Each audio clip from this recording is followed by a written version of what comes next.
Afternoon विद्यार्थी मित्रांनो. ठीक आहे, हा सीईटीचा सर्क्युलर मोशनचा चौथा व्हिडिओ की ज्याच्यामध्ये आपण पाहणार आहोत कायनेमॅटिकल इक्वेशन आणि त्याच्यावरती आधारित एमसीक्यू. तर कायनेमॅटिकल इक्वेशन आपल्याला सर्वांना माहिती आहे. For linear motion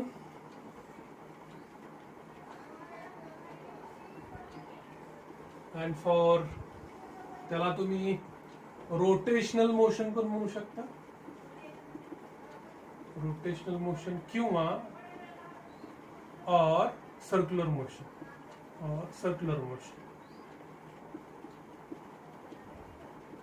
first kinematical equation. आता हे कायनेमॅटिकल इक्वेशन कोणासाठी वापरतो आपण, तर ऍक्सलरेटेड मोशन साठी वापरतो. लिनियर ऍक्सलरेटेड मोशन साठी किंवा रोटेशनल. आता याच्यामध्ये तिथं युनिफॉर्म सर्क्युलर मोशन ही ऍक्सलरेटेड मोशन आहे आपण पाहिलेलं आहे. ठीक आहे, फर्स्ट कायनेमॅटिकल इक्वेशन माहिती आहे तुम्हाला, सांगाल तुम्ही. व्ही इज इक्वल टू काय, यू प्लस एटी. तसंच याचं first kinematical equation final velocity omega 2 म्हणूयात आपण, is equal to omega 1 plus alpha into T. Second kinematic equation which gives the displacement, that is S is equal to kai ut plus half at square. U is the initial velocity.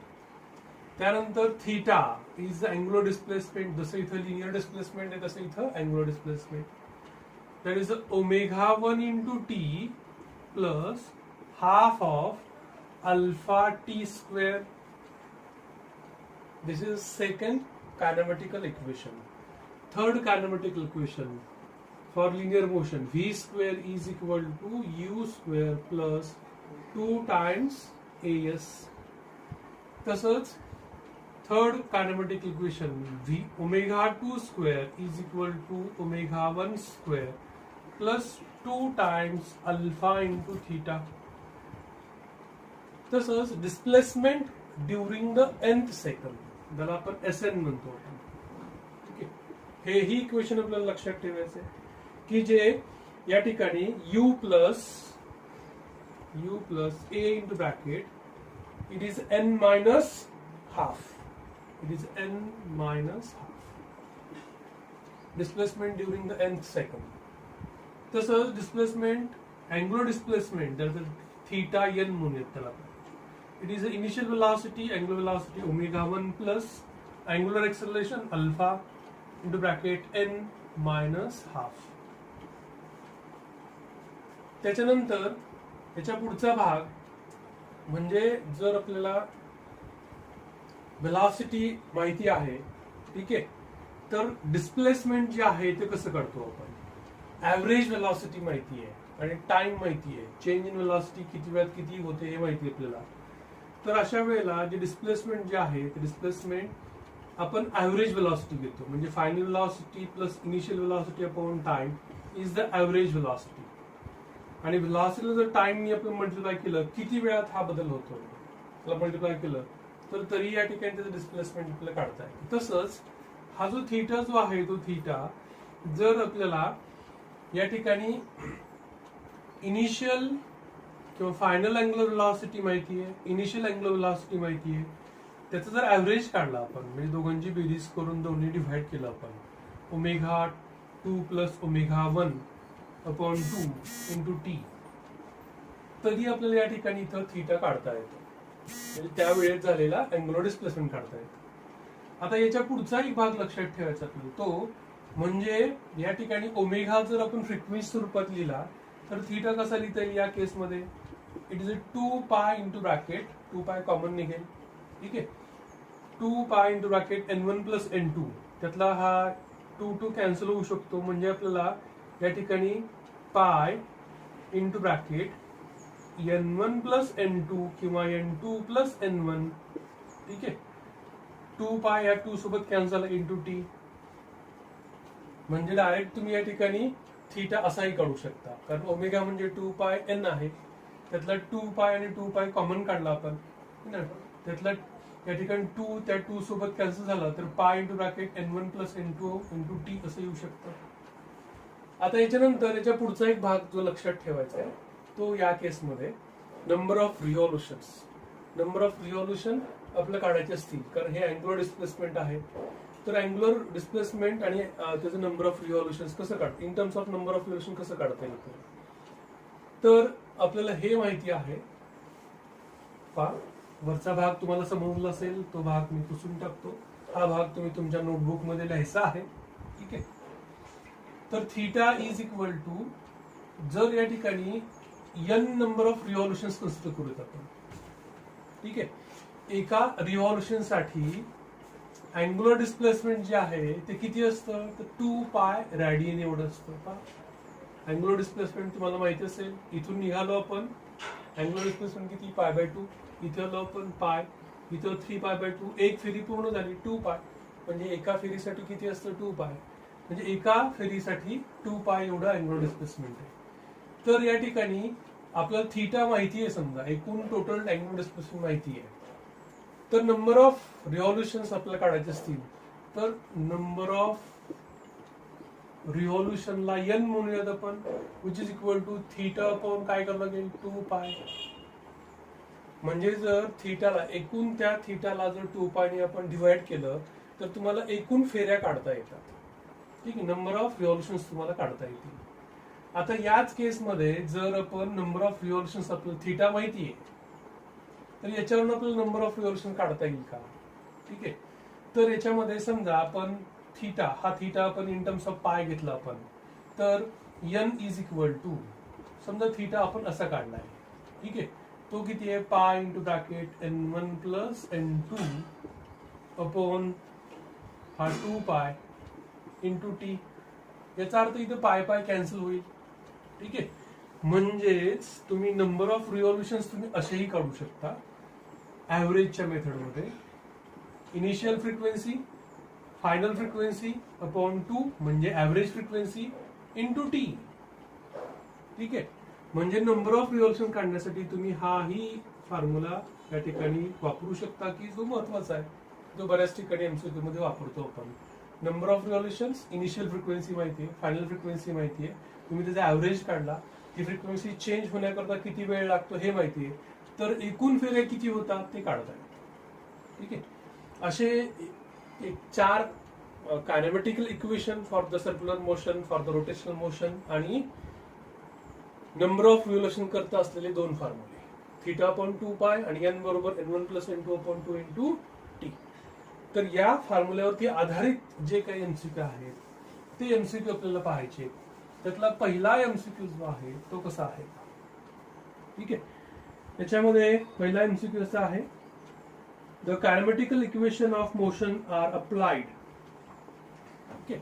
Kinematical equation of motion are applied to solve the problems of circular motion because, याचं reason विचारलंय, वेगवेगळे reason दिले, त्यातलं महत्वाचं reason काय, because it is unaccelerated motion. कारण accelerated motion करताच आपल्याला कायनेमॅटिकल इक्वेशन वापरता येतात. जर ऍक्सलरेशन नसेल तर कायनेमॅटिकल इक्वेशन वापरता येत नाही. त्यानंतर असा न्यूमेरिकल असा एक प्रश्न आहे, a wheel is subjected to uniform angular acceleration about its axis with angular velocity is 0 in the first 2 second. पहिल्या 2 सेकंदामध्ये it rotate through the angle θ1. पहिल्या 2 सेकंदामध्ये it rotate through the angle θ1 and in the next 2 second it rotate through the angle θ2.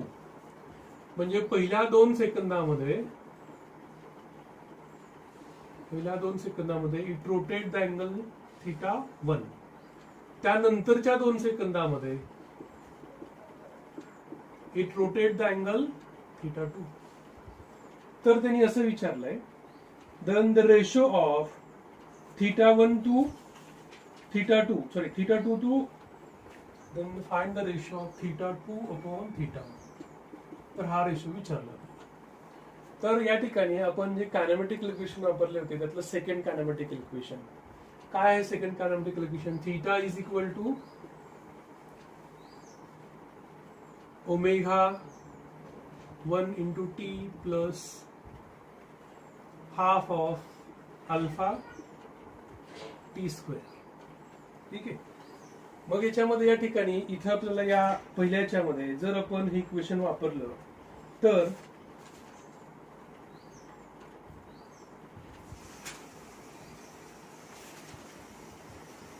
Alpha थीटाची किंमत जी आहे ती थीटाची किंमत, ठीक आहे, टी ची किंमत माहिती आहे 2 सेकंद आहे, ठीक आहे, आणि इनिशियली तो कसा आहे, रेस्ट पोझिशनला आहे, याचा अर्थ हा θ1 इज इक्वल टू हा T1 आपल्याला घ्यावा लागेल.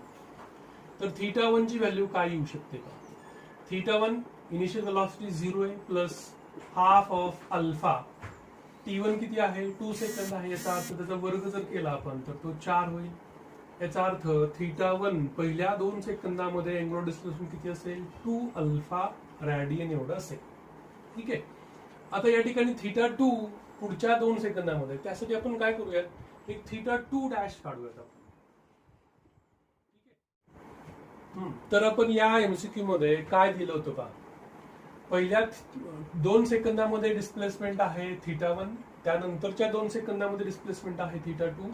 तर θ2 आणि θ1 या दोघांचा रेशो विचारला आहे. आपण पहिल्या θ1 साठी सेकंड कायनेमॅटिक लक्षण वापरतो. θ1 is equal to ω1 T1 plus half of alpha T1 square. तर याच्यामध्ये ω1 initially it is at rest position, so 0 plus half of alpha T square, 4 2 चा वर्ग 4 म्हणजे 2 अल्फा. म्हणजे θ1 पहिल्या 2 सेकंदामध्ये अँग्युलर डिस्प्लेसमेंट किती आलंय, 2 अल्फा एवढा आलाय. आता मी θ2 नाही काढत, मी θ2 डॅश काढतो. तर 4 सेकंदानंतर एकूण अँग्युलर डिस्प्लेसमेंट मला काढायचं आहे, again by using the second kinematic equation. It is ω1 into T2 म्हणूयात त्याला आपण, plus half of alpha T2 square. ठीक आहे, 4 सेकंदानंतर मला काढायचं आहे. ω1 काय, 0च आहे, म्हणजे θ2 डॅश बरोबर हा 0 plus half of alpha T2 किती आहे, 4, 4 चा वर्ग किती येईल, 16. ठीक आहे, म्हणजे θ2 डॅश किती येतोय, θ2 डॅश इज द 8 अल्फा. म्हणजे 4 सेकंदानंतर किती आहे, 8 अल्फा. पण पुढच्या 2 सेकंदामध्ये θ2 आहे, म्हणजे θ2 बरोबर काय असेल, तर θ2 म्हणजे θ2 डॅश मायनस θ1 असेल. ठीक आहे, त्याच्यामध्ये हा भाग समजतोय का पहा. आपण काय केलं, θ1 काढला, पहिल्या 2 सेकंदानंतर किती होतो, त्यानंतर पहिल्या 4 सेकंदानंतर किती होतो ते काढलं आपण. ठीक आहे, तर नंतरच्या 2 सेकंदामध्ये, पहिल्या 2 सेकंदानंतर बाकीचे 2 सेकंद आहेत, त्या 2 सेकंदामध्ये जर काढायचं असेल तर आपल्याला एकूण किती होतं θ2 डॅश, तर तो 8 अल्फा येतो. म्हणजे पहिल्या 4 सेकंदानंतर किती होतं, 8 अल्फा, आणि पहिल्या 2 सेकंदानंतर 2 अल्फा. या दोघांची वजाबाकी केली तर या 2 सेकंदामध्ये आपल्याला काय भेटतो, अँग्युलर डिस्प्लेसमेंट भेटतो. म्हणजेच किती भेटतो, 8 मायनस 2 6 अल्फा भेटतो. ठीक आहे, θ2 आपल्याला मिळाला, θ1 आपल्याला माहिती आहे 2 अल्फा आहे, दोघांचा रेशो विचारलाय, म्हणजे θ2 अपॉन θ1 6 अल्फा मायनस 2 अल्फा किती येतं, 3:1. हे तुमच्या त्या 4 ऑप्शन पैकी एक ऑप्शन असं पण असेल, 3:1. त्याच्यामध्ये एकूण अँग्युलर डिस्प्लेसमेंट काढून आपण हा एमसीक्यू सोडवलेला आहे. याच्यानंतरचा पुढचा एमसीक्यू बघूयात. तो असा आहे, the angular velocity of a particle increasing from 0 to omega as it completes x rotation. Number of rotation किती आहे, त्याला n म्हणूयात आपण, x. ठीक आहे, आणि अँग्युलर वेलॉसिटी कशी वाढते, 0 टू ओमेगा एवढी अँग्युलर वाढत असताना नंबर ऑफ रोटेशन किती झाले, x. त्यानंतर पुढे असं दिलंय, then number of rotations completed by it when it's angular velocity becomes 2 omega. म्हणजे याच्यामध्ये आता ओमेगा आहे तोपर्यंत x रोटेशन झाले, ओमेगाचं किती होणार आहे, 2 ओमेगा. तर नंबर ऑफ रोटेशन किती होतील असं विचारलंय. ठीक आहे, मग याच्यामध्ये नंबर ऑफ रोटेशन काढण्यासाठी आपल्याला काय करायचंय, तर इथं जो आपला थर्ड कायनेमॅटिक इक्वेशन आहे, थर्ड कायनेमॅटिक इक्वेशन कसं आहे, third kinematic equation ω2 square is equal to ω1 square plus 2 times alpha into theta असं इक्वेशन आहे. याच्यामध्ये आपल्याला या ठिकाणी दोघांचा जर फरक घेतला आपण, ω2 आणि ω1, तर तो फरक आपल्याला काढता येतोय. तर त्याच्यामध्ये इथं पहिल्या केस करता म्हणजे 0 to ओमेगा करता आपल्याला या ठिकाणी ते रिलेशन असं भेटेल, ओमेगा 2 स्क्वेअर याची किंमत 0 आहे into 2 times alpha into theta. Suppose that theta is it's angular displacement. तर याच्यानंतर इथं पुढच्या केसमध्ये जर आपण सेकंड केस करता जर आपण वापरला म्हणजेच 0 to 2 ओमेगा याच्याकरता वापरला आपण, तर आता 0 to ओमेगा करता रिलेशन वापरलं आपण. आता आपण 0 to 2 ओमेगा करता जर वापरलं रिलेशन तर ते रिलेशन कसं लिहिता येईल पहा. ओमेगा 2 स्क्वेअर हे रिलेशन कसं लिहिता येईल, ओमेगा आहे याचा अर्थ हे रिलेशन असं होईल, omega square is equal to 2 times alpha theta येऊन जाईल याच्यावरनं, कारण इथली वेलॉसिटी ओमेगा आहे. आता omega 2 square is equal to omega 1 square plus 2 times alpha theta. याच्यामध्ये परत ओमेगा 1 0 आहे, हा 0 घेतला आपण. ओमेगा 2 किती आहे, हा 2 ओमेगा आहे त्याचा वर्ग येतोय plus 2 times alpha into theta, म्हणजे हा किती येऊन जातोय, it is 4 times omega square is equal to 2 times alpha into theta. दोन इक्वेशन भेटले आपल्याला. हे एक इक्वेशन भेटलं, omega square is equal to 2 alpha theta आणि 4 omega square is equal to 2 times alpha theta. तर याच्यामध्ये इथं आपल्याला इथं थीटा फक्त वेगळा असेल, ठीक आहे. इथं थीटा किती आहे, ओमेगा 1 नाही, ठीक आहे. कारण इथं थीटा वेगळा असेल, इथं थीटा वेगळा असेल, इथं थीटा 2 म्हणूयात आपण, ठीक आहे. It gives the relation between theta 1 आणि थीटा 2. तर याच्यामध्ये याच्यानंतर जर आपण या दोघांचा रेशो घेतला, ठीक आहे, थीटा 2 आणि थीटा 1 चा, तर तो रेशो असा येऊन जाईल, थीटा 1 डिवाइड 2 बाय 1 केला आपण, तर theta 2 upon theta 1 is equal to 2 alpha तर कॅन्सल होईल. तर या ठिकाणी इकडे 4 ओमेगा स्क्वेअर आहे आणि इकडे किती आहे, फक्त ओमेगा स्क्वेअर, म्हणजे याची किंमत किती येते, फक्त 4 येते. म्हणजे रेशो जर काढला आपण थीटा 2 आणि थीटा 1 चा, तर तो रेशो किती येतोय, 4 येतोय.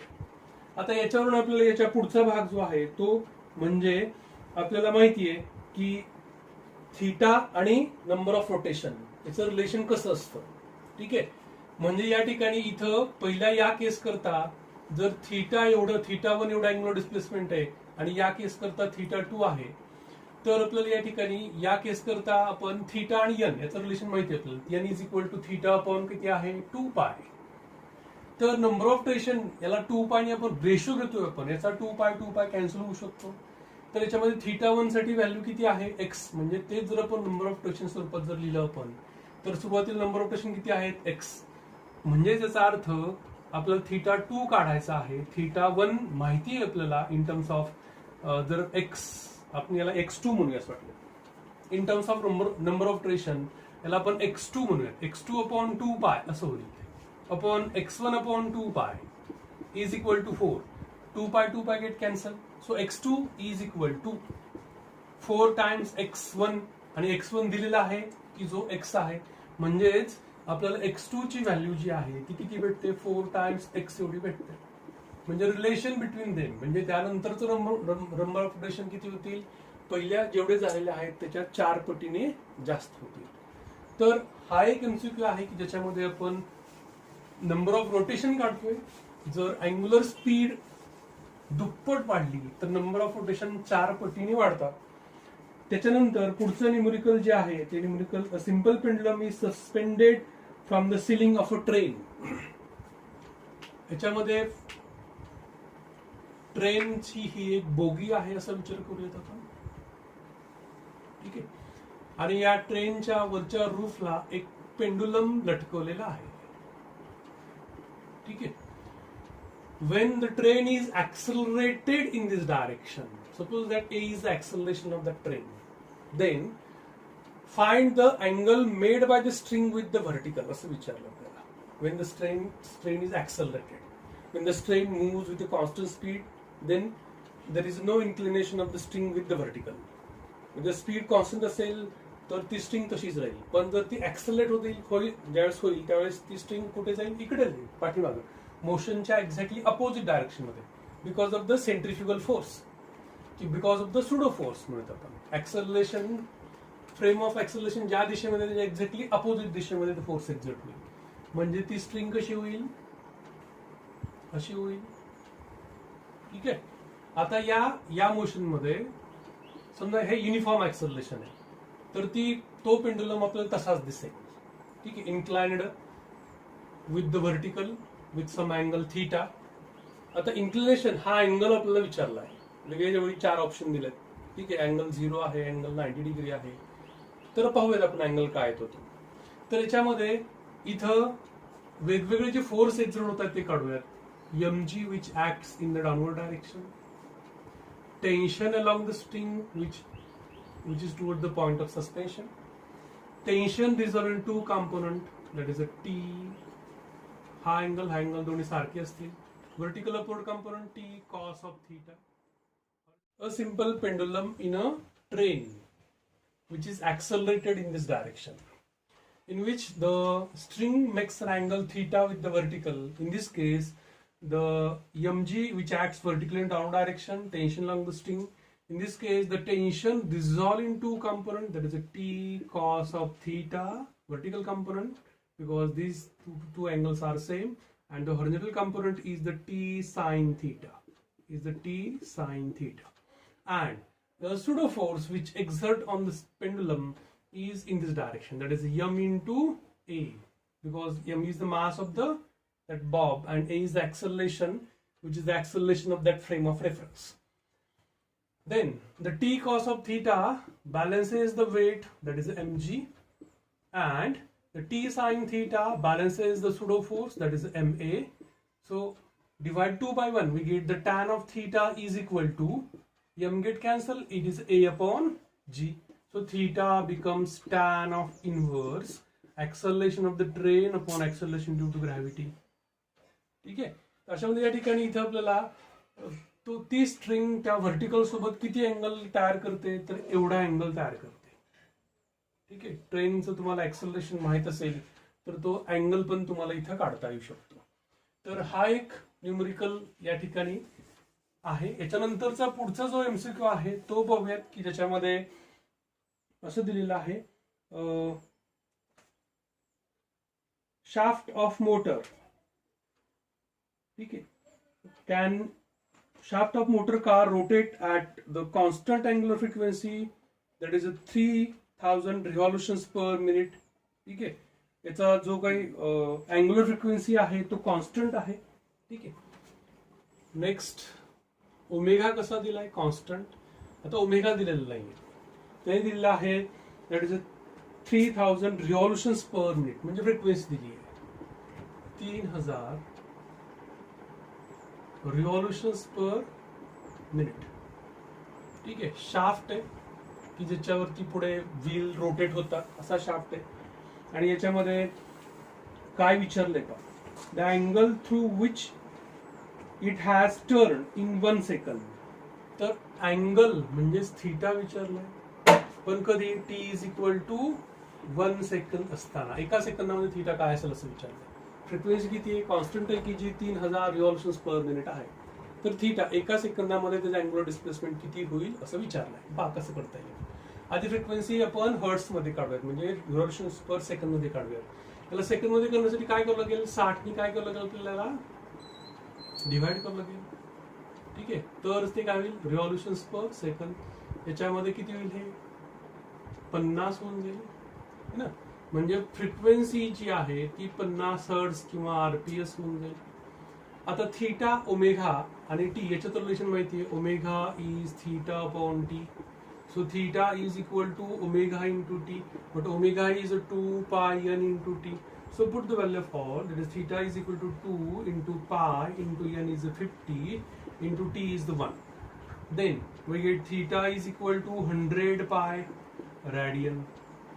जर फ्रिक्वेन्सी कॉन्स्टंट असेल तर एका सेकंदामध्ये त्याचे अँग्युलर डिस्प्लेसमेंट हे 100 पाय रेडियन एवढं होईल. त्यामध्ये 4 ऑप्शन पैकी हा एक ऑप्शन असेल की ज्याचं उत्तर तुम्हाला या ठिकाणी लिहिता येईल. त्याच्यानंतरचा नेक्स्ट एमसीक्यू पाहूयात आपण. तो असा की ज्याच्यामध्ये असं विचारलंय, a car accelerate uniformly from rest to a speed of 10 meter per second. From a rest next initial velocity किती दिली आहे 0 आणि त्यानंतर स्पीड फायनल स्पीड किती होतोय 10 मीटर पर सेकंद. किती वेळात होतोय ते वेळ पण दिलेला आहे, टी पण दिलेला आहे 5 सेकंद. ठीक आहे. तर याच्यामध्ये पुढे असं विचारलंय the number of revolutions made by one of its wheel. ठीक आहे. नंबर ऑफ रिव्हॉल्युशन त्या कारच्या व्हीलनी नंबर ऑफ रिव्हॉल्युशन्स किती पूर्ण केले during the motion if the radius of the wheel is given. जर त्या व्हीलचा रेडियस माहित असेल. ठीक आहे. समजा ही एक कार आहे,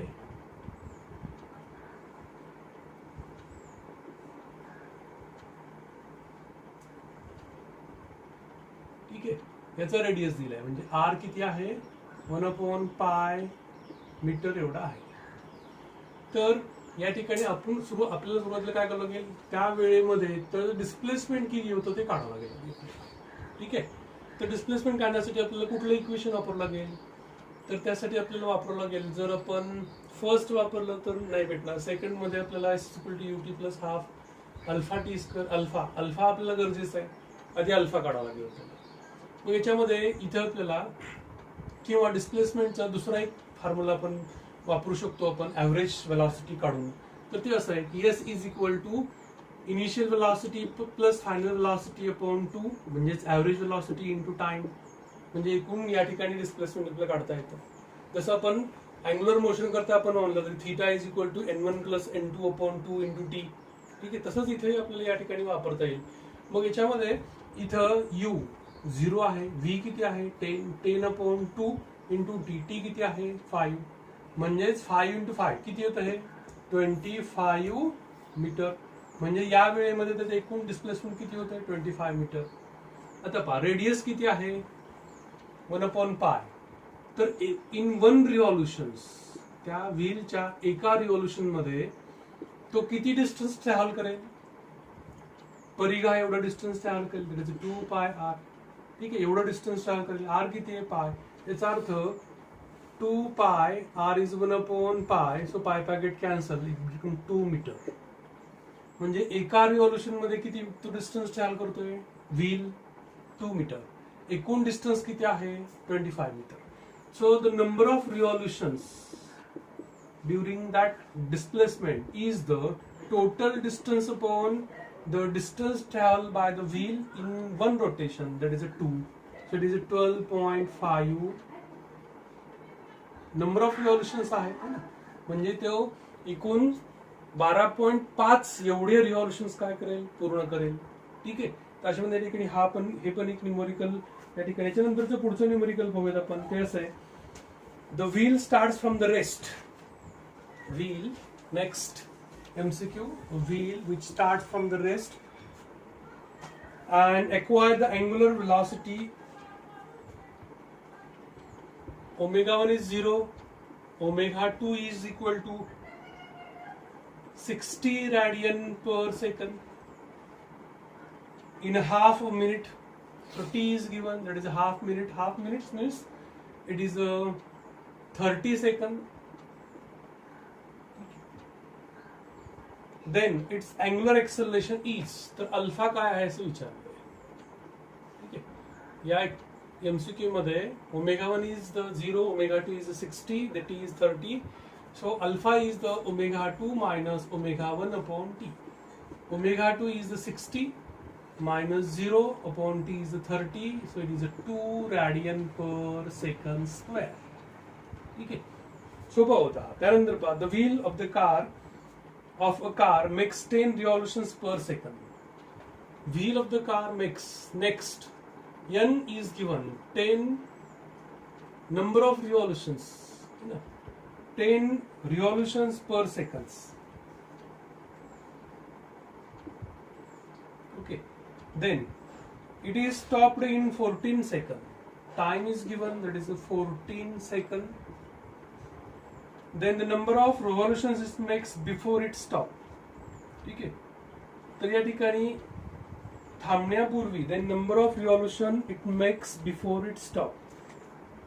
म्हणजेच काय की तो पुढचा जो n जो असेल हा n1 म्हणूयात, हा n2 म्हणूयात 0 असेल. सुरुवातीला एवढा आहे. ठीक आहे. मग थांबण्यापूर्वी त्याचे किती या ठिकाणी नंबर ऑफ रिव्हॉल्युशन्स होतील असं विचारलं आपल्याला. तर या ठिकाणी इथं आपल्याला काय करता येईल का, तर नंबर ऑफ रिव्हॉल्युशन्स कसं काढतो का आपण, n1 plus n2 upon 2 into T. ठीक आहे. तर याच्यामध्ये इथं आपल्याला n1 किती आहे 10 प्लस n2 किती आहे 0 अपॉन 2 इंटू 14. तर या ठिकाणी 2 7 14 आणि 7 आणि 70 म्हणजे नंबर ऑफ रिव्हॉल्युशन किती येतील 70. ठीक आहे.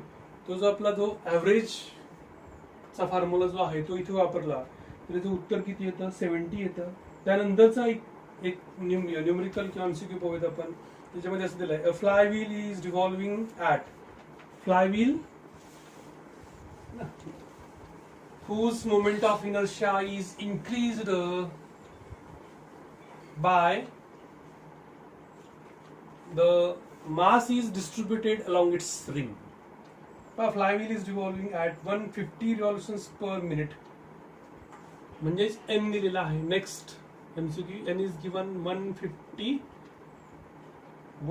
revolutions per minute, RPM दिला आहे. Okay, then next, if it is decelerate at a constant rate of 2 pi radian, म्हणजेचा alpha दिलेला आहे तो 2 pi radian per second square, then the time required to stop it, it means if it is n then n2 is equal to 0. तर आपल्याला n2 काढायचा आहे. ठीक आहे. तर याच्यामध्ये आपल्याला n1 माहिती आहे, तो RPM चं RPS करून घ्यावं लागेल कारण इथे यस आहे सेकंद. n1 बरोबर काय येईल मग 150 upon 60 RPS, it means it is a 5/2 किंवा 2.5 असं लिहिलं चालेल RPS. ठीक आहे.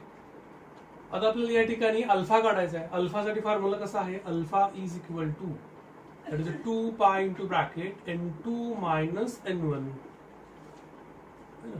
Upon T. आपल्याला याच्यामध्ये n2 काढायचा आहे, टी माहिती आहे, सॉरी n2 0 आहे, टी काढायचं आहे आपल्याला. तर टी बरोबर काय येईल, टी बरोबर 2 pi into bracket n2 minus n1 upon alpha. प्रत्येकाची व्हॅल्यू माहिती आहे 2 pi into bracket n2 is 0, n2 काय असेल इथं 0 आहे. ठीक आहे. n1 किती आहे, it is a 5/2 upon alpha is 2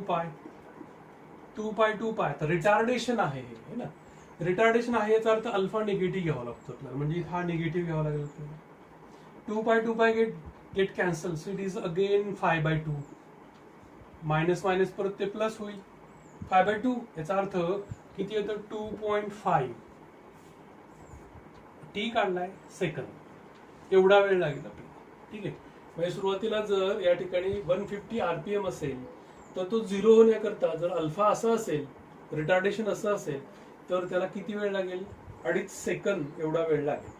तर याच्यानंतर पुढचा MCQ बघूयात आपण की ज्याच्यामध्ये in a 20 seconds the speed of motor changes from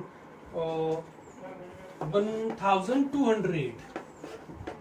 Next MCQ, the speed of the motor changes from n1 आहे 1200 RPM. ओके. n2 किती आहे 1800 RPM. 1800 RPM. In this period the number of revolutions completed by it is. ठीक आहे. हा n1 आहे n2 आहे, तर number of revolutions आपल्याला विचारलेला आहे.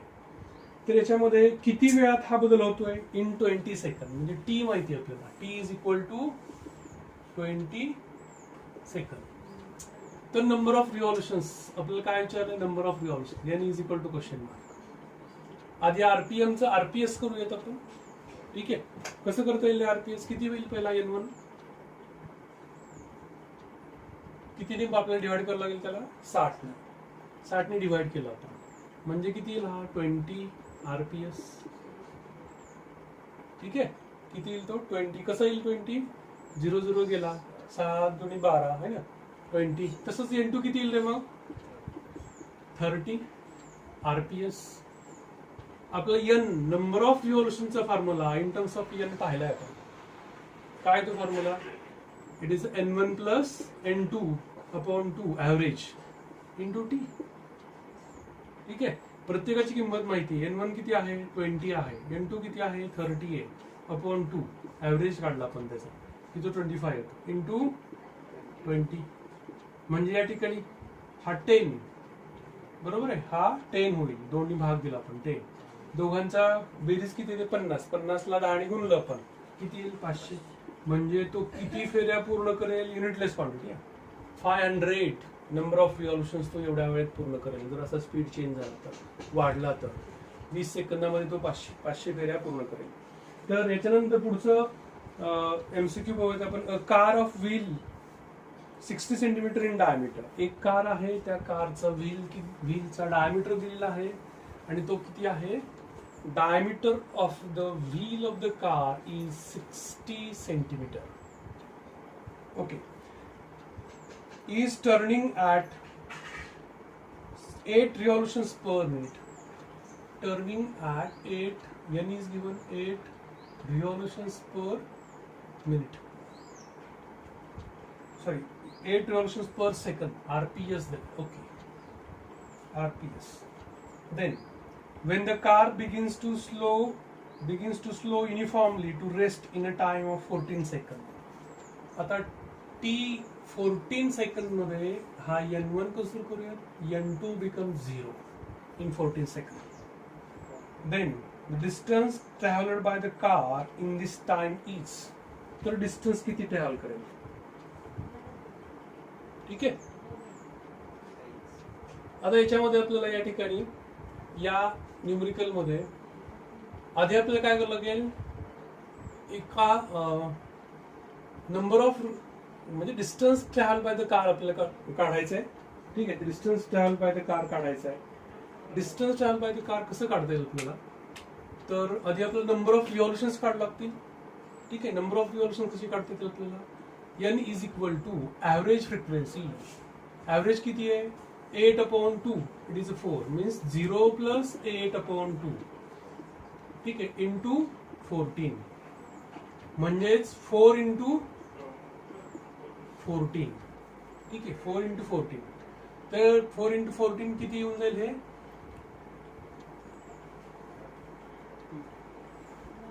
56. ठीक आहे. एवढे नंबर ऑफ रिव्हॉल्यूशन्स पूर्ण होतील. आता या ठिकाणी इन 1 रिव्हॉल्यूशन्स एका रिव्हॉल्यूशन्स मध्ये किती डिस्टन्स ट्रॅव्हल होतं 2πr एवढं.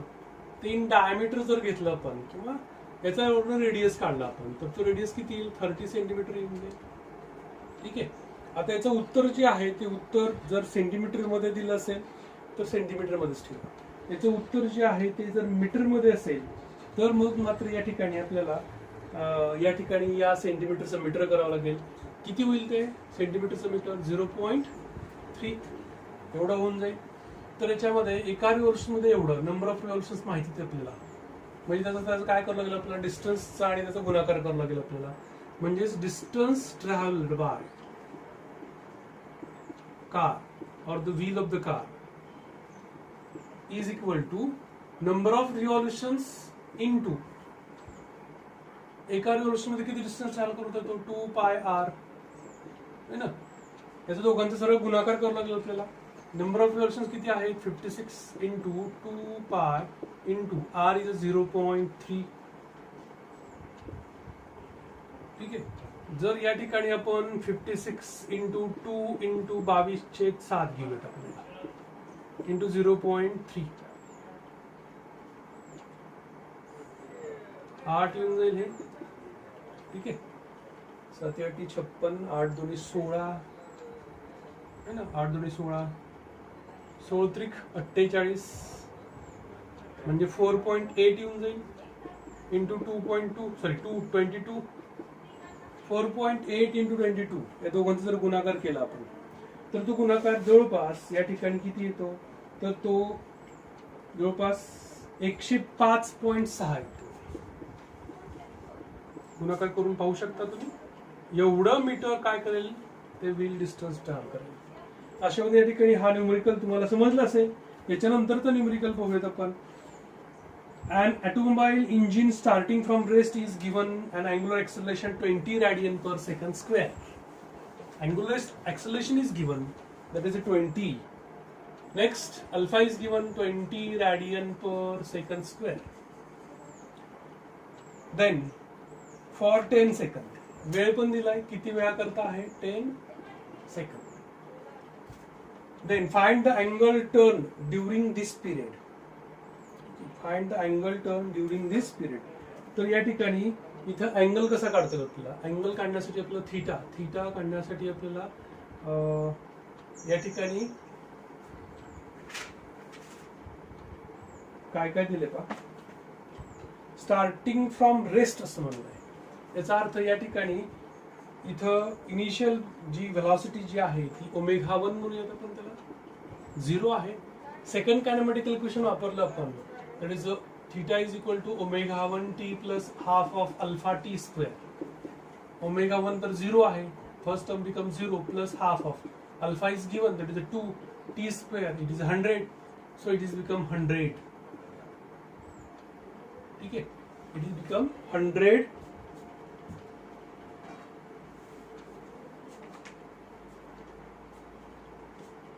Alpha is not 2, alpha is a 20. So 10 into 100, it become 10 into 100, so it become 1000 radian. अशा म्हणजे या ठिकाणी इथे आपल्याला थीटा पण काढता येतो. That is angle turn during the period. त्याच्यानंतर पुढचा एक्झाम्पल बघूयात आपण. Car is moving with the speed. आता तुम्ही सोडून पहा. ठीक आहे, आता हे एक्झाम्पल तुम्ही सोडून पहा. मी तुम्हाला फक्त गिवन देतो, सोडवण्याचा प्रयत्न करा. A car is moving with the speed 30 meter per second. Speed किती आहे 30 meter per second. On a circular path of radius 500. R is given. That is a 500 meter. Its speed is increasing at the rate of A is given. At the rate of A is given. That is the 2 meter per second square. Okay. Then acceleration of the car is. आता याच्यामध्ये what is the A? The value of A. If the acceleration is produced due to the change in magnitude of the velocity, then it is called tangential acceleration. That is AT is given. That is a 2 meter per second square. Because this is due to the change in the magnitude of the velocity, so it is given. What is the AR? AR is the if it is a V is given, then it is a V square upon R. Oh, you know the V and R. So put the value of V, that is 30 into 30 upon R. R is a 500. These two get cancelled with each other. So it is a 9 upon 5. What is a 9 upon 5? It is a 1.8. It is 1.8 meter per second square. Okay. Then we know the in circular motion total linear acceleration, that is A is equal to, because these two acceleration are perpendicular to each other, because it is a radial, it is a tangential. So resultant acceleration is the AT square plus AR square, or the AR square plus AT square.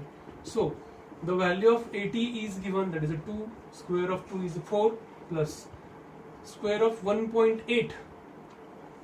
ठीक है, 18 चा वर्ग 324. So it is a 3.24. So addition of these two, it is a 7.24. So after that, square root of 7. Square root of 7.24. It should be 2 point something. मग तो 2 point किती येतं तर 2 point आपल्या 4 ऑप्शन पैकी एकच उत्तर कसं आहे की जे 2.7. That is 2.7 meter per second square. बाकीची उत्तरं हे वेगळी आहेत, याचा अर्थ ते करेक्ट आन्सर असेल. आता याच्यानंतर याच्या पुढचा जो पार्ट आहे तो पुढचा एमसीक्यू पाहूयात आपण. पहा तुम्हाला सोडवता येते का पहा. ठीक आहे. Initial angular velocity of the wheel is 2 radian per second. It rotates with the constant angular acceleration of 3.5 radian per second square. Okay. काय दिलेलं आहे? Omega 1 is given. Next MCQ, Omega 1 is given, that is a 2 radian per second. And alpha is given 3.5 radian per second square. Then angular displacement in 2 seconds. Then theta question mark t is equal to 2 seconds. ठीक आहे. तर angular displacement 2 seconds आपल्याला विचारलेलं आहे. कसं काढता येईल आपलं angular displacement? अल्फा माहिती आहे. ठीक आहे. Angular velocity, initial angular velocity माहिती आहे, फायनल अँग्युलर व्हेलॉसिटी माहित नाही आपल्याला. पण जर आपण थीटा काढण्यासाठी सेकंड कायनेमॅटिक इक्वेशन डायरेक्ट वापरलं तर थीटा भेटू शकतो. What is second kinematic equation? Omega 1 T plus half of alpha T square. So omega 1 is given, that is 2, time is given again 2 plus half of alpha is given, that is 3.5 and t square is 4. So it becomes 4 plus 7. है ना. 4 plus कसं 7 येतं? Because हे 2 येतं, 2 into 3.5 is 7. So it is a 11 radian. By using the second kinematical equation, the angular displacement of that object is the 11 radian. The next पहा शोध तुम्हाला जर हे सोडवता आलं तर पहा. The angular velocity of a wheel increases from 120 to 480. Okay. Angular acceleration increases from. So the angular velocity increases from. Omega 1 is given. RPM, so it is a N1 is given. N1 is the 120. RPM. N2 is given 480 RPM. In a time t is given, t is the 10 second. Okay, the number of revolutions made during this time. So the number of revolutions. So साधा सोपं आहे. विचार सोडवलंय आपण. Number of revolution n is the आधी RPM चा RPS करावं लागेल तुम्हाला. n1 काय असेल? 120 upon 60 is this 2 RPS. N2 काय असेल? 480 upon 60 8 RPS. So n number of revolutions is the n1 plus n2 upon 2 into t. So n1 is the 2 plus 8 upon 2 into t is the 10. So it is a 10 upon 2, 5 into 10, it is a 50 number of revolutions. म्हणजे तो 50 number of revolutions काय करेल? पूर्ण करेल. Next पहा तुम्हाला सोडवता येईल. वेगळं आहे थोडंसं. A body of mass 1 kilogram is rotating in a vertical circle of radius 1 meter. या ठिकाणी मास किती आहे? 1 किलोग्रॅम. रेडियस किती आहे? 1 मीटर. ठीक आहे. मोशन कुठली आहे? व्हर्टिकल सर्क्युलर मोशन आहे. 1 किलोग्रॅम. R किती आहे? 1 metre. Then what will be the difference in the kinetic energy at the top and at the bottom? G is the 10. G is the 10 metre per second square given दिलं आहे. तर काय विचारलंय? Kinetic energy at the, समजा असा विचार करूयात आपण. This is a vertical circular motion. The bottom point is the A, top is the B. The maximum velocity at the A is the VA square and the minimum velocity at the B, that is the VB. Okay. Then the kinetic energy at the A minus kinetic energy at B हे विचारलं आपल्याला. की kinetic energy formula कसा असतो? Half of m v square. So velocity at A square minus velocity at B square. We know the difference between this square of velocity at bottom at the top. Formula आपल्याला माहिती आहे त्याचा, that is 4GR. त्याचा formula किती आहे? 4GR, half of m into 4GR. Velocity मधला फरक, वर्गाचा फरक किती आहे? 4GR. मग याच्यामध्ये या ठिकाणी प्रत्येकाची किंमत माहिती आहे आपल्याला. m किती आहे? 1, 4 टाइम्स. g किती आहे? 10. r किती आहे? 1/2.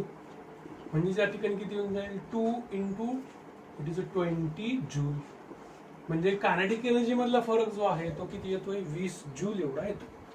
तर याच्यानंतर पुढचा न्यूमेरिकल पहा. The body start rotating from rest and complete 10 revolutions in 4 second. ठीक आहे. आता या ठिकाणी body start rotating and its complete 10 revolutions. किती? नंबर ऑफ रिव्हॉल्युशन किती आहे? 10 रिव्हॉल्युशन्स. नंबर ऑफ रिव्हॉल्युशन्स किती आहे? 10. टी किती आहे? 4 सेकंद. ठीक आहे.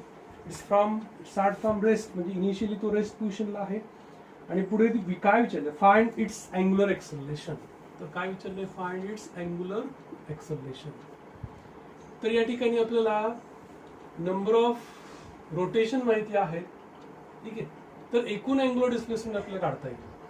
थीटा किती असेल मग एकूण अँग्युलर डिस्प्लेसमेंट? एका फेरीसाठी अँग्युलर डिस्प्लेसमेंट किती असतं? 2 पाय. आपल्या फेऱ्या किती आहेत? 10. So it is 20 pi radian. म्हणजे एकूण अँग्युलर डिस्प्लेसमेंट जे आहे ते भेटलं आपल्याला. आता आपण जर या ठिकाणी अल्फा विचारलाय, सेकंड कायनेमॅटिक इक्वेशन जर वापरलं आपण, that is theta is equal to ω1t plus half of alpha T square, हे जर वापरलं आपण, तर ω1 इनिशियली ॲट रेस्ट म्हणलंय, म्हणजे थीटा बरोबर काय असेल? It is half of alpha T square. आपल्याला अल्फा टी माहिती आहे, थीटा माहिती आहे, अल्फा तुम्हाला काढता येऊ शकतो. तर अल्फाचा फॉर्म्युला इथं काय होऊ शकतो? It is 2 times theta upon T square. तर अल्फा बरोबर 2 इंटू थीटा किती आहे? 20 पाय आहे, आणि टी स्क्वेअर दॅट इज 16. तर या ठिकाणी हे सोडवलं आपण, हे 8 येतं, आणि त्यानंतर पुढे 10, 4, 2 पाय. It means 5 pi by 2. It means it is the 2.5 pi radian per second square. 2.5 pi radian per second square. हे त्याचं काय असेल? ॲक्सेलरेशन असेल. अँड लास्ट न्यूमेरिकल पाहूयात आपण. A car of the wheel rotating with a certain angular velocity is stopped in 7 seconds. Stopped in 7 seconds. म्हणजे retardation आहे. ठीक आहे. टी किती आहे? 7 सेकंद आहे. तर पुढे असं म्हणलंय, before it stops it makes 35 revolutions. So number of revolutions is given, it is 35. Then the initially it was rotating with the frequency. तर इनिशियल फ्रिक्वेन्सी काय असेल असं विचारलंय. तर initial frequency n1 is equal to question mark, n2 is, we know n2, it stops in 7 seconds, so n2 is 0. तर formula परत तोच, that is number of revolutions is the average frequency, that is n1 plus n2 upon 2 into t. आपल्याला n1 काढायचं आहे, n2 माहिती आहे आपल्याला. n किती आहे? Number of revolutions there are 35 into n1 is asked, that is n1 plus 0 upon 2 into time is t, that is 7. मग हा इकडे घेऊयात आपण, आणि हा खाली येऊन जाईल. याचा अर्थ 35 into 2 upon 7 is equal to n1. मग या ठिकाणी हे 5 into 2 10, म्हणजेच n1 सुरुवातीला किती असेल? 10 rps एवढं असेल रिव्हॉल्युशन्स पर. आणि 7 सेकंदामध्ये त्याची स्पीड किती होऊन जाईल? मग 0 अँग्युलर स्पीड, किंवा तो थांबेल. तर आज आपण या कायनेमॅटिकल इक्वेशन्स की जे आपण हॉरिझॉन्टल सर्क्युलर मोशन करताही वापरले किंवा व्हर्टिकल सर्क्युलर मोशन करताही वापरले, ते आपण बरेचसे MCQ पाहिले. आपण थांबूया.